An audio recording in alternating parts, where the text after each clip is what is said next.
నమస్కారం ETV news కి స్వాగతం. ముందుగా ముఖ్యాంశాలు. ఏపీ సెక్రటేరియట్లో అగ్ని ప్రమాదం. కుట్రకోణంపై విచారణకు సీఎం ఆదేశాలు. భద్రతా ప్రమాణాలపై ఆడిట్ చేయాలని సూచన.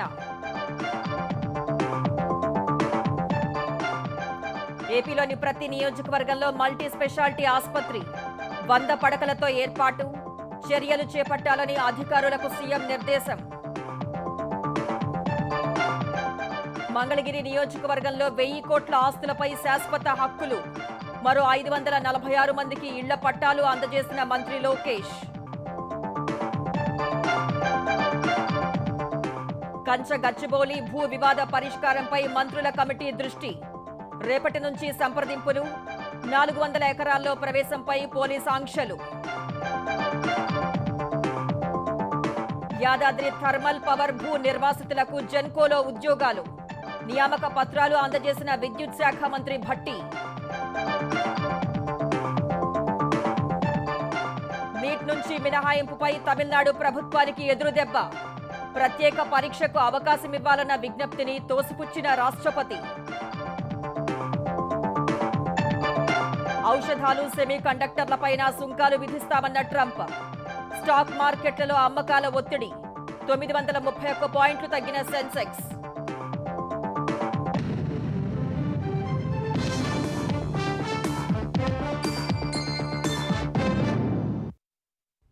ఆంధ్రప్రదేశ్ సచివాలయంలో అగ్ని ప్రమాద ఘటనపై ముఖ్యమంత్రి చంద్రబాబు విచారణకు ఆదేశించారు. అగ్ని ప్రమాదం జరిగిన 2వ బ్లాక్ను పరిశీలించి ఘటన జరిగిన తీరుపై అధికారులను అడిగి తెలుసుకున్నారు. 2వ బ్లాక్లో ఈ తెల్లవారుజామున అగ్ని ప్రమాదం సంభవించింది. ఎస్పీఎఫ్ అధికారులు వెంటనే ఫైర్ సేఫ్టీ సిబ్బందికి సమాచారం ఇవ్వగా వారు వెంటనే స్పందించి మంటల్ని అదుపు చేశారు. బ్యాటరీలు ఉంచే ప్రాంతంలో అగ్ని ప్రమాదం జరిగినట్లు అధికారులు అంచనా వేశారు. ప్రమాదం జరిగిన బ్యాటరీ యూపీఎస్ రూమ్ను పరిశీలించిన హోంమంత్రి అనిత అక్కడ ఫైర్ అలారం లేకపోవడంపై ఆరా తీశారు. సచివాలయంలోని అన్ని బ్లాకుల్లో ఫైర్ అలారంలను తనిఖీ చేయాలని సూచించారు. అగ్ని ప్రమాదం జరిగిన నేపథ్యంలో ఫైర్ ఆడిట్ చేయించాలని నిర్ణయించినట్లు హోంమంత్రి తెలిపారు. అగ్ని ప్రమాదం జరిగిన 2వ బ్లాక్లోనే ఉప ముఖ్యమంత్రి పవన్ కళ్యాణ్, మంత్రులు అనిత, పయ్యావుల కేశవ్, నాదెండ్ల మనోహర్, నారాయణ, కందుల దుర్గేష్, ఆనం రామ్ నారాయణ రెడ్డిల పేషీలు ఉన్నాయి. సచివాలయం అగ్ని ప్రమాద ఘటనపై తుళ్లూరు పోలీస్ స్టేషన్లో కేసు నమోదైంది. ఓవరాల్ గా చెప్పాలంటే ఒక 8 to 10 మినిట్స్ మధ్యలో ఫైర్ అంతటిని కూడా కంట్రోల్ చేయడం జరిగింది. ఫర్దర్ గా పెద్ద ప్రమాదమే తప్పింది అని అనుకోవాలి. ఎందుకంటే అక్కడ నుంచి కొంత స్మోక్ కూడా పైన ఉన్న ఫ్లోర్ లోకి కూడా వెళ్ళటం, అక్కడ కొన్ని ఏసీలు పాట్ అవ్వడం, అదేవిధంగా బ్యాటరీలన్నీ కూడా కొంచెం ధ్వంసం అవడం కూడా జరిగినాయి. ఇమీడియట్ గా మొత్తం డిపార్ట్మెంట్ వాళ్ళు, జిఏడి వాళ్ళు, అదేవిధంగా సిఆర్డీఏ వాళ్ళు అందరూ కూడా ఇక్కడికి వచ్చి షార్ట్ సర్క్యూట్ వల్ల జరిగిందని ప్రిలిమినరీ రిపోర్ట్ కూడా ఇవ్వడం జరిగింది. అయినప్పటికీ కూడా ఇది పోలీస్ డిపార్ట్మెంట్ వాళ్ళకు కూడా అప్పచెప్పి డిపార్ట్మెంట్ వైజ్ గా కూడా దీని మీద క్లియర్ కట్ ఎంక్వైరీ చేయిస్తున్నాం. ఫోరెన్సిక్ వాళ్ళు ఇచ్చిన రిపోర్టు, అదేవిధంగా పోలీస్ డిపార్ట్మెంట్ వాళ్ళు ఇచ్చిన రిపోర్టు బేస్ చేసుకుని దాని మీద ఫర్దర్ గా చర్యలు అనేది తీసుకుంటాం. ఆంధ్రప్రదేశ్లోని ప్రతి నియోజకవర్గంలో 100 పడకల నుంచి 300 పడకల సామర్థ్యంతో మల్టీ స్పెషాలిటీ ఆసుపత్రులు ఏర్పాటు చేసేలా కార్యాచరణ ప్రారంభించాలని ముఖ్యమంత్రి చంద్రబాబు అధికారులను ఆదేశించారు. 100 పడకలకు పైగా సామర్థ్యం ఉన్న ఆసుపత్రులు ఇప్పటికే 70 వరకు ఉన్నాయని, మిగతా 105 నియోజకవర్గాల్లో నిర్మాణం జరిగేలా త్వరితగతిన చర్యలు తీసుకోవాలన్నారు.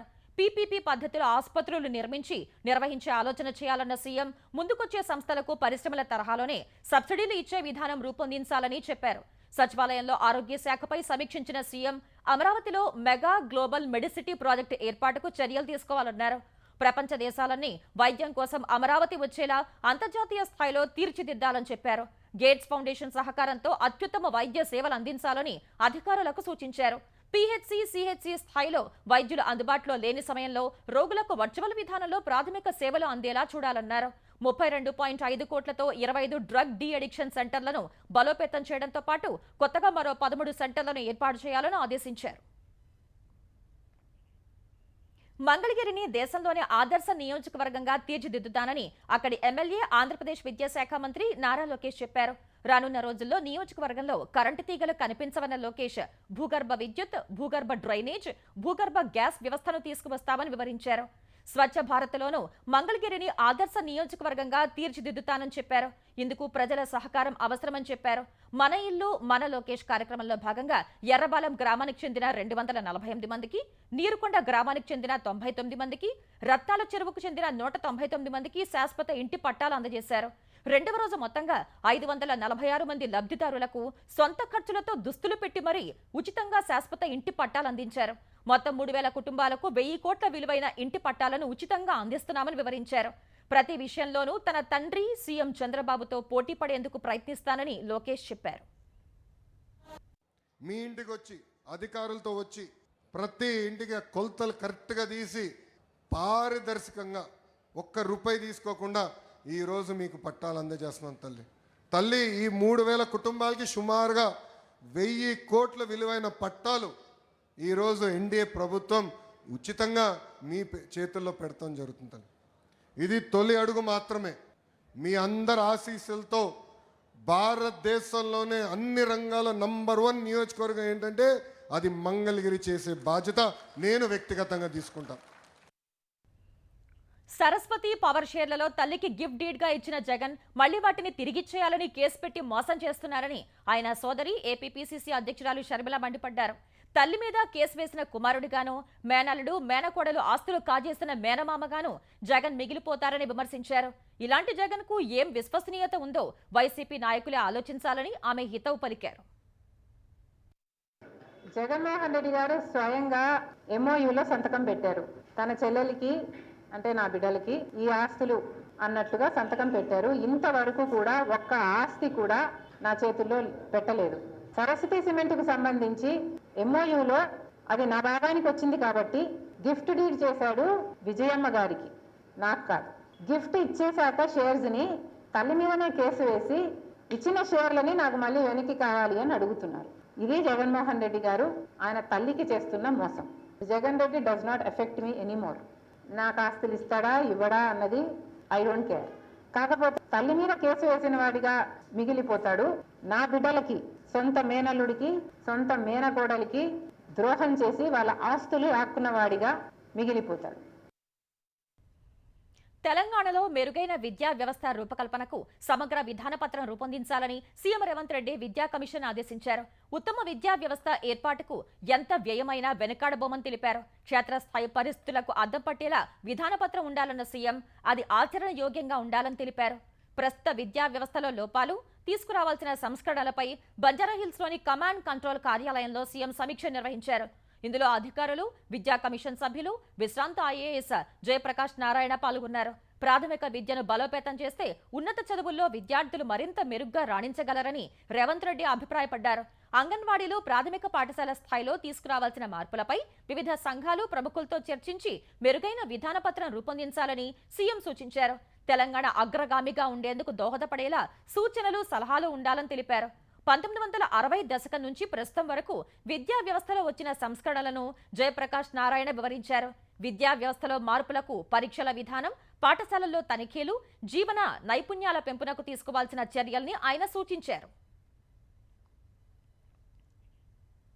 కంచ గచ్చిబౌలి భూముల అంశంపై సుప్రీంకోర్టుకు సమర్పించాల్సిన సమాచారాన్ని పూర్తి వివరాలతో సిద్ధం చేయాలని తెలంగాణ ఉప ముఖ్యమంత్రి భట్టి విక్రమార్క అధికారులకు సూచించారు. ఈ అంశంపై సీఎస్ శాంతికుమారి, రెవెన్యూ, అటవీ, పోలీస్ ఉన్నతాధికారులతో సమావేశమైన ఆయన సుప్రీంకోర్టు ఆదేశాల నేపథ్యంలో ఎలా ముందుకు వెళ్లాలో చర్చించారు. ప్రభుత్వ భూమిని పరిరక్షించేందుకు చర్యలు చేపట్టాలన్నారు.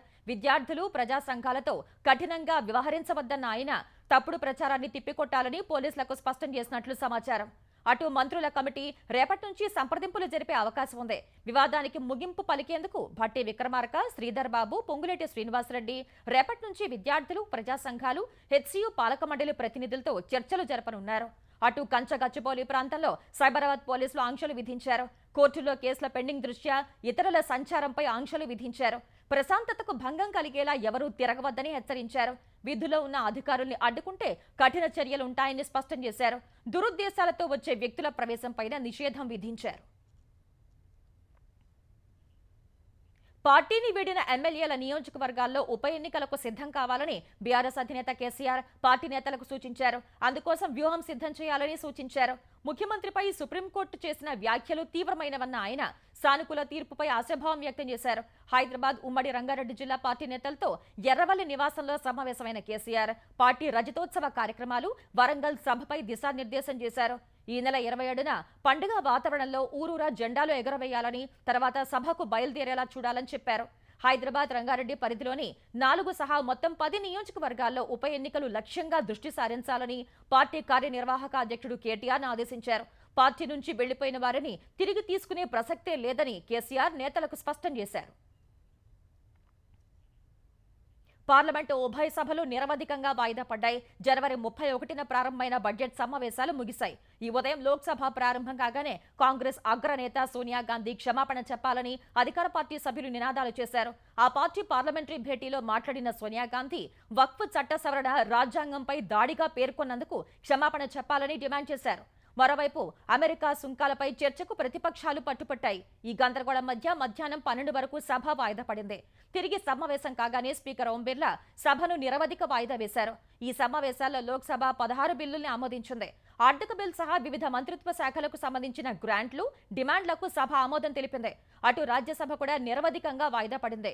వక్ఫ్ చట్ట సవరణ బిల్ సహా అనేక ముఖ్యమైన అంశాలపై రాజ్యసభలో చర్చ జరిగింది. రాజ్యసభ 119% పనిచేసినట్లు చైర్మన్ జగదీప్ ధన్కడ్ తెలిపారు. వక్ఫ్ సవరణ బిల్ పార్లమెంట్ ఆమోదం పొందటం చరిత్రాత్మక మలుపుగా ప్రధాని నరేంద్ర మోదీ అభివర్ణించారు. కొన్ని దశాబ్దాలుగా వక్ఫ్ వ్యవస్థలో లోపించిన పారదర్శకత, జవాబుదారీతనం ఈ బిల్తో సాధ్యమవుతుందని వివరించారు. ఇన్నాళ్లు అట్టడుగున ఉండిపోయిన వర్గాలకు మేలు చేకూరుతుందని సామాజిక మాధ్యమం ఎక్స్లో పోస్ట్ చేశారు. ముఖ్యంగా ముస్లిం మహిళలు, పేద ముస్లిం ప్రయోజనాలను పాత వ్యవస్థ దెబ్బతీసిందన్న మోదీ ఈ సవరణలతో ఇప్పుడు వారి హక్కులకు భద్రత లభిస్తుందని చెప్పారు. ప్రతి పౌరుడి గౌరవానికి కేంద్రం ప్రాధాన్యం ఇస్తుందన్న మోదీ ఇదే మార్గంలో బలమైన సమ్మిళిత భారత్ను నిర్మిద్దామని పిలుపునిచ్చారు.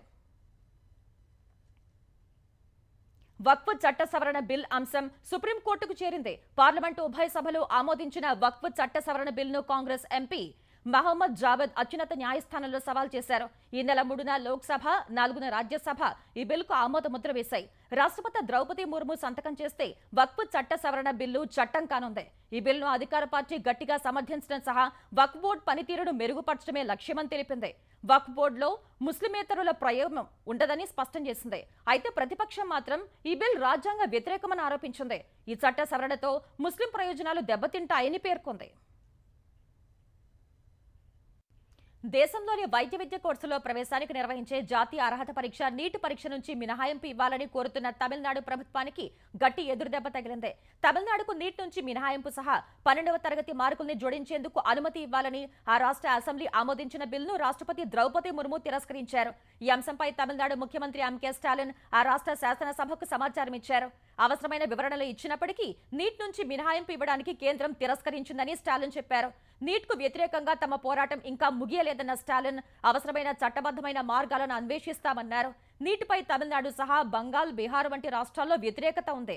ధనిక విద్యార్థులకు నీటి లబ్ధి చేకూరుస్తుందని, ఉత్తీర్ణత సాధించలేక పేద విద్యార్థులు ఆత్మహత్య చేసుకుంటున్నారని తమిళనాడు వాదిస్తోంది. 12వ తరగతి మార్కుల్ని ప్రవేశాలకు పరిగణనలోకి తీసుకుంటే సామాజిక న్యాయం జరుగుతుందని సీఎం స్టాలిన్ చెబుతున్నారు. కేసీఆర్ హయాంలో భూ నిర్వాసితులు వృద్ధులైపోయారు కానీ ఉద్యోగాలు రాలేదని తెలంగాణ ఉప ముఖ్యమంత్రి భట్టి విక్రమార్క ఆరోపించారు. ప్రస్తుతం గతంలో మాదిరిగా కాకుండా భూమి కోల్పోయిన వారికి వెంటనే ఉపాధి కల్పిస్తున్నామని తెలిపారు.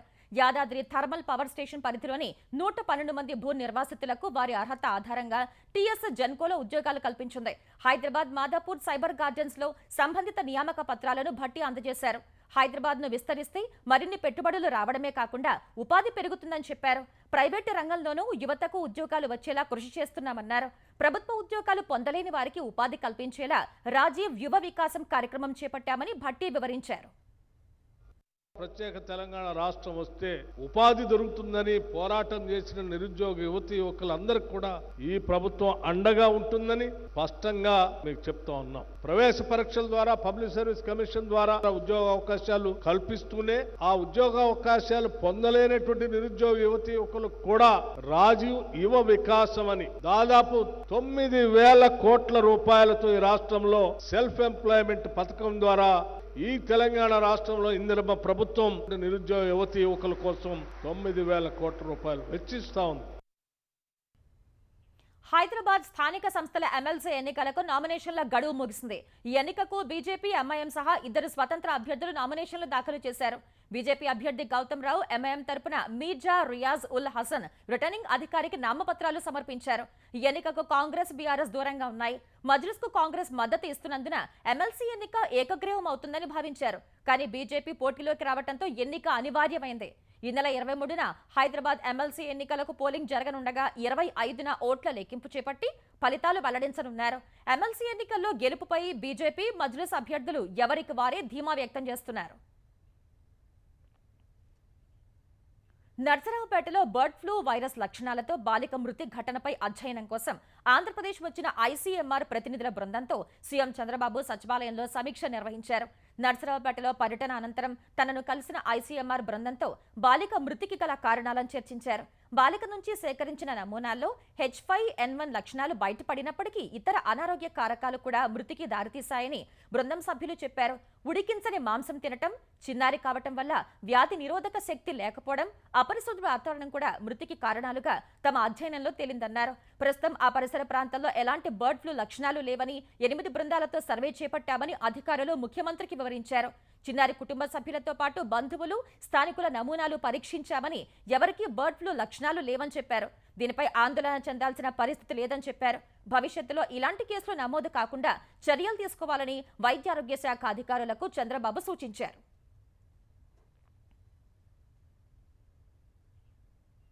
ఆంధ్రప్రదేశ్లోని రిజిస్ట్రార్ కార్యాలయాల్లో ఆన్లైన్ స్లాట్ బుకింగ్ విధానం అమల్లోకి వచ్చింది. ఈ మేరకు రెవెన్యూ ప్రత్యేక ప్రధాన కార్యదర్శి ఆర్పీ సిసోదియాతో కలిసి ఆ శాఖ మంత్రి అనగాని సత్యప్రసాద్ సచివాలయంలో లాంఛనంగా ప్రారంభించారు. రోజుల తరబడి వేచి చూసే అవకాశం లేకుండా రిజిస్ట్రేషన్ కోసం స్లాట్ బుకింగ్ చేసుకునే విధానం తెచ్చామని మంత్రి అనగాని వెల్లడించారు. 26 జిల్లా కేంద్రాల్లో స్లాట్ బుకింగ్ సౌకర్యం ఉంటుందన్నారు. 290కి పైగా ఉన్న సబ్ రిజిస్ట్రార్ కార్యాలయాల్లో ఈ విధానం అందుబాటులో ఉంటుందని తెలిపారు. భూ వివాదాలు లేకుండా సంస్కరణలు తీసుకువస్తున్నామని మంత్రి అనగాని స్పష్టం చేశారు. ఆంధ్రప్రదేశ్లో నామినేటెడ్ పదవుల పండుగ మొదలైంది. 38 మార్కెట్ కమిటీలకు చైర్మన్లను ప్రభుత్వం ప్రకటించింది. అభ్యర్థుల ఎంపికలో ప్రజాభిప్రాయానికి ప్రాధాన్యత ఇచ్చింది. 38 ఏఎంసీ చైర్మన్ల పదవుల్లో 31 టీడీపీ, 6 జనసేన, 1 బీజేపీ నేతలకు దక్కాయి. త్వరలోనే మిగతా మార్కెట్ కమిటీల చైర్మన్లను కూడా ప్రకటించనున్నారు. రాజమహేంద్రవరంలో ఇటీవల ఆత్మహత్యాయత్నం చేసిన ఫార్మసీ విద్యార్థిని నాగాంజలి మృత్యువుతో పోరాడి ఓడింది. తాను పనిచేస్తున్న ఆసుపత్రిలో ఏజీఎంగా పనిచేస్తున్న దీపక్ తనను మోసం చేశాడని ఇంజెక్షన్ చేసుకుని ఆత్మహత్యాయత్నం చేసిన నాగాంజలి 13 రోజులు చికిత్స పొందినప్పటికీ ఫలితం లేకపోయింది. నాగాంజలి సూసైడ్ నోట్లోని అంశాల మేరకు దీపక్ను అరెస్ట్ చేసిన పోలీసులు ఇప్పటికే రిమాండ్కు తరలించారు. అటు ఫార్మసీ విద్యార్థిని నాగాంజలి ఆత్మహత్య దురదృష్టకరమని ఉప ముఖ్యమంత్రి పవన్ కళ్యాణ్ ఆవేదన వ్యక్తం చేశారు. ఫార్మసీ విద్యార్థిని కుటుంబానికి ప్రభుత్వం అండగా ఉంటుందన్న ఆయన ఆత్మహత్య కారకుడిపై చట్ట ప్రకారం చర్యలుంటాయని స్పష్టం చేశారు. విద్యార్థినులు, యువతుల రక్షణకు ప్రభుత్వం చర్యలు తీసుకుంటోందని పేర్కొన్నారు. అటు నాగాంజలి మృతి అత్యంత బాధాకరమని హోంమంత్రి అనిత చెప్పారు. నాగాంజలి కుటుంబానికి న్యాయం చేస్తామన్న ఆమె నిష్పక్షపాతంగా కేసు విచారణ జరుగుతుందని తెలిపారు. మద్యం కుంభకోణంలో ముందస్తు బెయిల్ ఇచ్చేందుకు హైకోర్టు నిరాకరించడంతో వైసీపీ ఎంపీ మిథున్ రెడ్డి సుప్రీంకోర్టును ఆశ్రయించారు. ఈ మేరకు మద్యం కుంభకోణం కేసులో ముందస్తు బెయిల్ కోసం సుప్రీంకోర్టులో పిటిషన్ దాఖలు చేశారు. హైకోర్టు తీర్పును సవాల్ చేస్తూ మిథున్ రెడ్డి ఈ పిటిషన్ వేశారు. అమెరికా పౌరసత్వం కావాలని కోరుకునే సంపన్నులకు ఇటీవల గోల్డ్ కార్డ్ ప్రకటించిన ఆ దేశ అధ్యక్షుడు డొనాల్డ్ ట్రంప్ ఆ కార్డ్ ఫస్ట్ లుక్ విడుదల చేశారు. ఎయిర్ ఫోర్స్ 1లో విలేకరులతో మాట్లాడిన ట్రంప్ తన చిత్రంతోనే గోల్డ్ కార్డును $50 లక్షల ఎవరైనా సొంతం చేసుకోవచ్చని తెలిపారు. భారత కరెన్సీలో 43.5 కోట్ల రూపాయలు వెచ్చించి ఈ కార్డు పొందే అవకాశం కల్పించారు. ఈ కార్డు కొనుగోలు చేసిన వారికి నేరుగా అమెరికా పౌరసత్వాన్ని ఇస్తారు. మొదట తానే కార్డును కొనుగోలు చేసినట్లు ప్రకటించిన ట్రంప్ ఈ కార్డును ప్రపంచవ్యాప్తంగా సంపన్నులను ఆకర్షించేందుకే ప్రవేశపెట్టినట్లు తెలిపారు. వారు అమెరికాకు వచ్చి భారీగా ఖర్చు పెడితే స్థానికంగా ఉద్యోగాలు లభిస్తాయన్నారు. ఔషధాలు, సెమీ కండక్టర్లను ప్రతీకార సుంకాల నుంచి మినహాయించిన అధ్యక్షుడు ట్రంప్ ఇప్పుడు వాటిపై కూడా టారిఫ్లు విధించనున్నట్టు తెలిపారు. గతంలో ఎన్నడూ చూడని విధంగా ఔషధ రంగంపై సుంకాలు ఉంటాయని చెప్పారు. ప్రస్తుతం వాటిపై సమీక్ష జరుగుతుందన్నారు. భారత్ నుంచి దాదాపు $9 బిలియన్ విలువైన ఔషధాలు అమెరికాకు ఎగుమతి చేస్తున్నారు. అమెరికా ప్రజలకు తక్కువ ధరలో జనరిక్ మందులు అందించడంలో భారతీయ ఫార్మా కంపెనీలు కీలక పాత్ర పోషిస్తున్నాయి. ఇప్పుడు ఔషధ రంగంపై ప్రతీకార సుంకాలు విధిస్తే అక్కడి ప్రజలపై అదనపు భారం పడుతుంది అనే అభిప్రాయాలు వ్యక్తమవుతున్నాయి. ట్రంప్ హెచ్చరికల కారణంగా ఫార్మా కంపెనీల షేర్లు భారీగా నష్టపోయాయి. మరోవైపు అమెరికాకు భారత్ ఎగుమతులపై విధించిన సుంకాలు 26% అని 27% కాదని వైట్ హౌస్ స్పష్టం చేసింది. ఈ టారిఫ్లు ఈ నెల 9 నుంచి అమల్లోకి వస్తాయని తెలిపింది. ట్రంప్ ప్రారంభించిన వాణిజ్య యుద్ధం తీవ్రమవుతోంది. అమెరికా నుంచి తమ దేశంలోకి దిగుమతయ్యే అన్ని వస్తువులపైన 34% సుంకాలు విధిస్తామని చైనా ప్రకటించింది. ఈ నెల 10 నుంచి నూతన టారిఫ్లు అమల్లోకి వస్తాయని తెలిపింది. ఎలక్ట్రానిక్ ఉత్పత్తుల్లో వినియోగించే 7 కీలక ఖనిజాల ఎగుమతులపైన చైనా వాణిజ్య శాఖ నియంత్రణలు విధించింది. అటు అమెరికా విధించిన ప్రతీకార సుంకాలపై ప్రపంచ వాణిజ్య సంస్థలో చైనా ప్రభుత్వం వ్యాజ్యం దాఖలు చేసింది. చైనా నుంచి అమెరికాలోకి దిగుమతయ్యే వస్తువులపై ట్రంప్ 34% సుంకాలు విధించడంతో తాజాగా డ్రాగన్ అదే స్థాయిలో సుంకాలను వడ్డించింది. ట్రంప్ ప్రతీకార టారిఫ్ల ప్రకటనల తర్వాత వాణిజ్య యుద్ధం మరింత తీవ్రం అవుతుందనే భయాల మధ్య దేశీయ స్టాక్ మార్కెట్లు భారీ నష్టాలు చవిచూశాయి. గత సెషన్లో 322 పాయింట్లు తగ్గిన సెన్సెక్స్ ఇవాళ అంతర్జాతీయ మార్కెట్ల నుంచి ప్రతికూల సంకేతాలు సహా విపరీతమైన అమ్మకాల ఒత్తిడితో మరో 931 పాయింట్లు పతనమైంది. ఉదయం 76,160 పాయింట్ల వద్ద బీఎస్ఈ సూచీ ప్రారంభమైంది. మొదట్లో 76,258 పాయింట్ల గరిష్ట స్థాయి నమోదు చేసింది. అనంతరం స్టీల్, ఫార్మా సహా రిలయన్స్ ఇండస్ట్రీస్ వంటి దిగ్గజ సంస్థల వాటాల్లో అమ్మకాల ఒత్తిడి పెరగడం వల్ల సూచీ ఒక దశలో 76,000 బెంచ్ మార్క్ దిగువకు పడిపోయింది. ఈ క్రమంలో 75,240 పాయింట్ల కనిష్ట స్థాయికి చేరింది. చివరకు 75,365 పాయింట్ల వద్ద స్థిరపడింది. జాతీయ స్టాక్ ఎక్స్చేంజ్ సూచీ నిఫ్టీ 346 పాయింట్లు తగ్గడం సహా 23,000 బెంచ్ మార్క్ దిగువకు పడిపోయింది. చివరకు 22,904 పాయింట్ల వద్ద ముగిసింది. బాలీవుడ్ దిగ్గజ నటుడు, దర్శకుడు మనోజ్ కుమార్ ఇక లేరు. కొంతకాలం నుంచి వృద్ధాప్య సమస్యలతో బాధపడుతున్న 87 ఏళ్ల మనోజ్ కుమార్ ముంబై కోకిలాబెన్ ధీరుబాయ్ అంబానీ ఆసుపత్రిలో చికిత్స పొందుతూ తుది శ్వాస విడిచారు. 1937 జూలై 24న ప్రస్తుతం పాకిస్తాన్లో ఉన్న అపోటాబాద్లో జన్మించిన మనోజ్ కుమార్ అసలు పేరు హరికృష్ణ గోస్వామి. 1957లో ఫ్యాషన్ చిత్రంతో సినీ రంగప్రవేశం చేసిన మనోజ్ కుమార్ ఎక్కువగా దేశభక్తి చిత్రాలు తెరకెక్కించారు. షహీద్, ఉపకార్, పురబ్ ఔర్ పశ్చిమ్, క్రాంతి వంటి దేశభక్తి చిత్రాల్లో నటించడం సహా దర్శకత్వం వహించారు. 4 దశాబ్దాలకు పైనే సినీ పరిశ్రమకు సేవలందించిన ఆయన గీత రచయిత, ఎడిటర్, నిర్మాతగా పనిచేశారు. ఆయన సేవలను గుర్తించి కేంద్రం 1992లో పద్మశ్రీ పురస్కారం అందించింది. 2015లో దాదాసాహెబ్ ఫాల్కే అవార్డు ప్రదానం చేసింది. మనోజ్ కుమార్ మృతిపై రాష్ట్రపతి ద్రౌపది ముర్ము, ప్రధాని నరేంద్ర మోదీ, సినీ రాజకీయ ప్రముఖులు సంతాపం ప్రకటించారు.